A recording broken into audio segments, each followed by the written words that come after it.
Is it okay you turn off the camera and then I speak? Oh, turn off the camera? Yeah. Do I not have a right to have the camera? I'm not giving you permission to check my face, so... Okay, are you a public servant? I'm a United Nations security officer. Okay. Okay. This is my city, and so I have a right to film. This is United Nations compound? A United Nations compound? Yes. This is a compound? Yeah. Since Sunday evening, we took over this compound. This is international territory. When you step outside, it's US. Here is international territory. This is UN compound.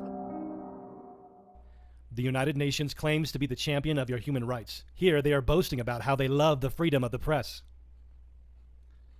But notice that in the UN Declaration of Human Rights, they claim the power to deny you any of your rights at their discretion if it doesn't fit their agenda.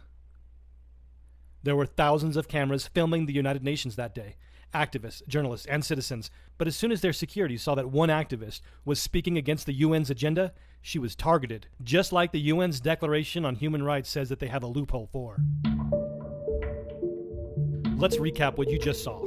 The UN set up a compound in the middle of Salt Lake City. The UN says they took over the building. The UN stated that the taxpayer-funded Salt Lake Palace was now international territory where US rights don't apply. The UN stated that the United States was outside the doors of the Salt Palace, and the UN, who at best should have been a guest of Salt Lake, instead acted like an invader and denied a US citizen their First Amendment rights. Should the United Nations be allowed to simply claim territory in the middle of the United States and deny any US citizen any of their inalienable rights? The evidence is clear that the United Nations claims of defending human rights is a complete farce. They have demonstrated their intent to rule, along with their complete lack of respect for our own citizens, for all to see, right here on our own soil. That's not all, but this has all been brought to you by your fellow elected leaders and other prominent Utah officials. The Utah legislature actually paid for them to come here and defended this international compound with your tax dollars.